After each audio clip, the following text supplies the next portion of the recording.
बिस्मिल्लाहिर्रहमानिर्रहीम। अस्सलामुअलैकुम। नावल पाकिस्तान के पासवान और तहरीर है आयुषा राठौर की और आवाज़ भी आयुषा राठौर की है।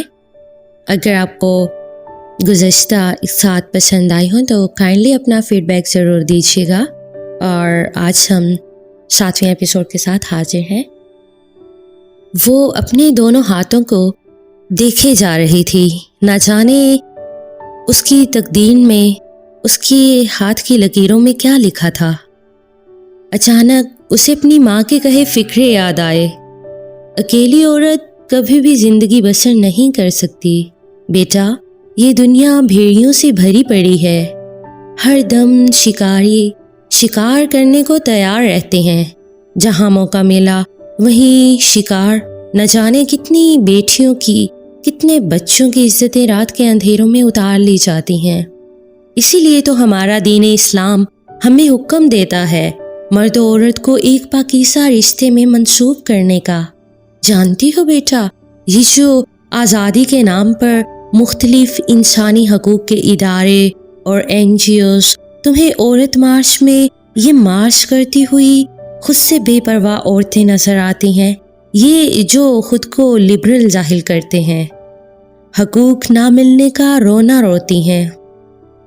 वो हकूक़ जो इस्लाम ने आज से हज़ारों साल पहले औरत का हक अदा किया, जब वो अरब की वहशी दुनिया जिंदा दरगोर कर दिया करती थी।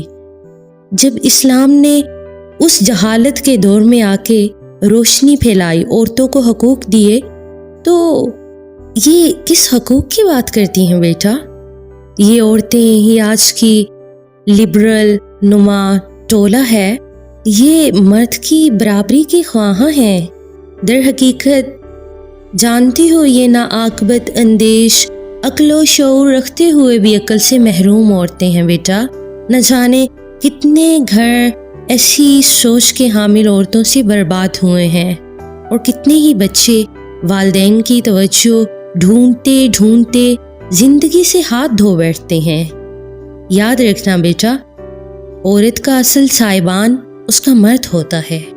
दोनों ही एक दूसरे के बिना नामुकम्मल हैं। अपने रिश्ते को हमेशा पाकीज़ा रखना। मैं जानती हूँ बेटा, हम इंसान हैं, ख़ताओं के पुतले हैं और हमसे बहुत सी गलतियाँ हैं वो सरज़द होती हैं। लेकिन जो भी गलती सरज़द हो उसे सुधारने की ज़रूर कोशिश करना बेटा।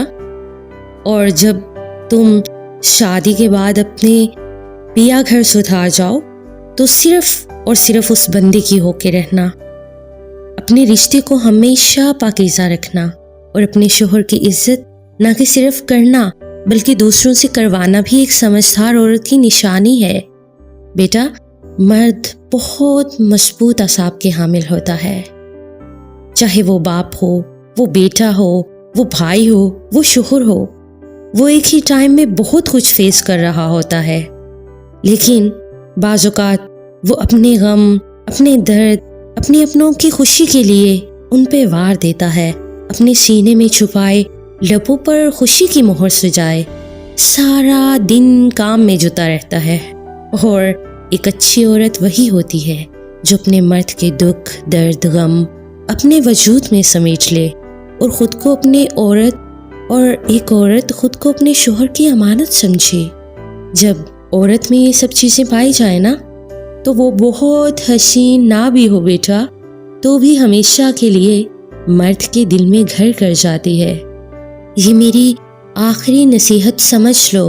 ज़िंदगी की कामयाबी का गुर इसी में है। अपने शोहर का हमेशा खुद से बढ़कर ख्याल रखना। उसके गम खुशी में जब कोई भी उसके साथ ना हो, भले सारी दुनिया एक तरफ हो, तो हमेशा हर कदम पर उसका हाथ थामे, उसकी शाना बशाना तुम खड़ी हो।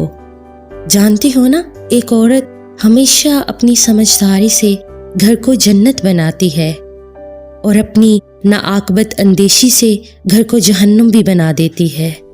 सो तुम उन औरतों में से बनना जो अपनी समझदारी से घर को जन्नत बनाती हैं। ये मर्द को मर्द ना समझने वाली औरतें मेरे ख्याल में औरत के नाम पर एक धब्बा है। ये अपने ہاتھوں سے خود اپنی قبر کھود رہی ہوتی ہیں بیٹا۔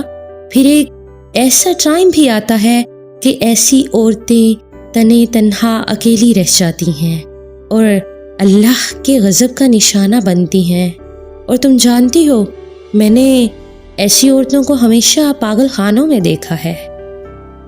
کہتے ہیں مرد سے محبت ہی عورت کا اصل خاصہ ہے، لیکن صرف مرد سے محبت نہیں بیٹا، جب محبت کرتا ہے نا انسان تو اس سے جڑی ہر چیز سے پیار ہوتا ہے، اس کے والدین سے، اس کی خوشی سے جڑی ہر چیز آپ سے جڑی ہوتی ہے۔ محبت کرنے کا مزہ بھی تبھی آتا ہے، ورنہ یہ دوسری ٹائپ تو دل لگی کہلاتی ہے۔ مجھے پورا یقین ہے کہ میری بیٹی بہت سمجھدار ہے۔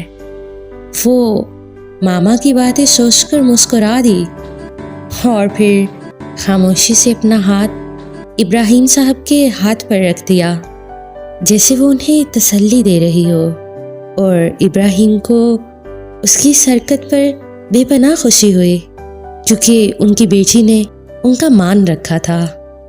دل ہی دل میں اس سے علی کی ٹینشن مسلسل کھائی جا رہی تھی۔ شاعرہ بیگم کمرے میں داخل ہوئیں تو ابراہیم صاحب کے چہرے پر طمانینت بھری مسکراہٹ دیکھ کر رب کا شکر بجا لائیں۔ وہ پہلے سے قدرے بہتر دکھائی دے رہے تھے۔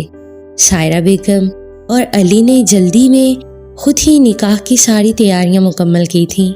نکاح خواں کے علاوہ ان کے کچھ قریبی عزیز تھے جو نکاح میں شامل ہوئے تھے۔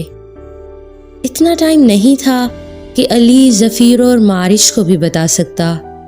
ہسپتال میں ہی مولوی صاحب نے ابراہیم صاحب کے سامنے دونوں کا نکاح پڑھایا تھا۔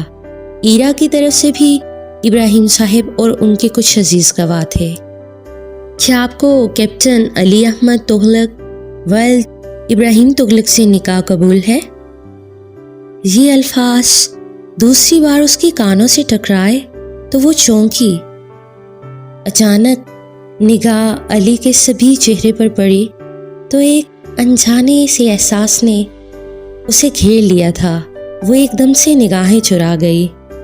مولوی صاحب دوبارہ بول رہے تھے، کیا آپ کو کیپٹن علی احمد تغلق والد ابراہیم تغلق سے نکاح قبول ہے؟ جی قبول ہے، 3 بار قبول ہے، قبول ہے، قبول ہے کہنے کے بعد وہ نکاح نامہ پر دستخط کر چکی تھی۔ علی پہلے ہی سائن کر چکا تھا۔